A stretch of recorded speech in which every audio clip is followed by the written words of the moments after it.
നമ്മൾ റോബർട്ട് ക്ലൈവിനെ കുറിച്ചാണ് പഠിക്കുന്നത്. ആരാണ് റോബർട്ട് ക്ലൈവ്? ബംഗാളിലെ ആദ്യത്തെ ഗവർണറാണ് റോബർട്ട് ക്ലൈവ്. അപ്പോൾ റോബർട്ട് ക്ലൈവ് ആണ് ബംഗാളിലെ ആദ്യത്തെ ഗവർണർ. ഇനി അദ്ദേഹത്തിന്റെ മറ്റൊരു പ്രത്യേകത, ബംഗാളിൽ ദ്വിഭരണം ഏർപ്പെടുത്തിയ ഗവർണറാണ് റോബർട്ട് ക്ലൈവ്. അപ്പോൾ ബംഗാളിൽ ദ്വിഭരണം ഏർപ്പെടുത്തിയ ഗവർണർ ആരാണെന്ന് ചോദിച്ചാൽ റോബർട്ട് ക്ലൈവ് ആണ്. അതുപോലെ തന്നെ ബംഗാളിലെ ആദ്യത്തെ ഗവർണർ ആരാണെന്ന് ചോദിച്ചാൽ ഉത്തരം റോബർട്ട് ക്ലൈവ് ആണ്. ഇനി അദ്ദേഹത്തിന്റെ പ്രശസ്തമായ വാചകങ്ങളുണ്ട്.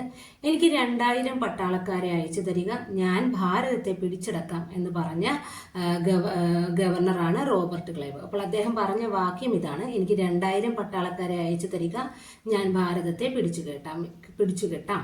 ഇങ്ങനെ പറഞ്ഞ ഗവർണറാണ് റോബർട്ട് ക്ലൈവ്. ഇനി അതുപോലെ തന്നെ അപവാദ പ്രചരണത്തെ തുടർന്ന് ആത്മഹത്യ ചെയ്ത ബ്രിട്ടീഷ് ഗവർണർ ആരാണെന്ന് ചോദിച്ചാൽ അതിന്റെ ഉത്തരവും റോബർട്ട് ക്ലൈവ് ആണ്. അപവാദ പ്രചരണത്തെ തുടർന്ന് ആത്മഹത്യ ചെയ്ത ബ്രിട്ടീഷ് ഗവർണറാണ് റോബർട്ട് ക്ലൈവ്. ഇനി അദ്ദേഹം അറിയപ്പെടുന്ന ഒരു പേരുണ്ട്, നവാബ് മേക്കർ. അപ്പോൾ നവാബ് മേക്കർ എന്നറിയപ്പെട്ട ഗവർണർ ആരാണെന്ന് ചോദിച്ചാൽ ഉത്തരം റോബർട്ട് ക്ലൈവ് ആണ്. ഇനി ബ്രിട്ടീഷ് ഇന്ത്യയിലെ സാമ്രാജ്യ സ്ഥാപകനായി അറിയപ്പെടുന്നതും റോബർട്ട് ക്ലൈവ് ആണ്. അപ്പോൾ ബ്രിട്ടീഷ് ഇന്ത്യയിലെ സാമ്രാജ്യ സ്ഥാപകൻ എന്നറിയപ്പെടുന്ന ഗവർണറും ആരാണ്?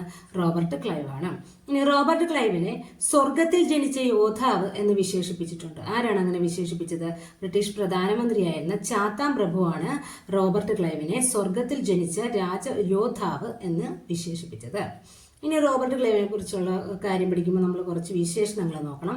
ബ്രിട്ടീഷ് ഇന്ത്യയിലെ ബാബർ എന്ന് അറിയപ്പെടുന്നതാണ് റോബർട്ട് ക്ലൈവ്.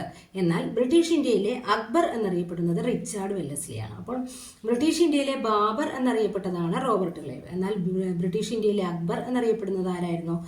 റിച്ചാർഡ് വെല്ലസ്ലിയാണ്. അതുപോലെ ബ്രിട്ടീഷ് ഇന്ത്യയിലെ ഔറംഗസേബ് എന്നറിയപ്പെട്ടിരുന്നത് കഴ്സൺ പ്രഭുവാണ്.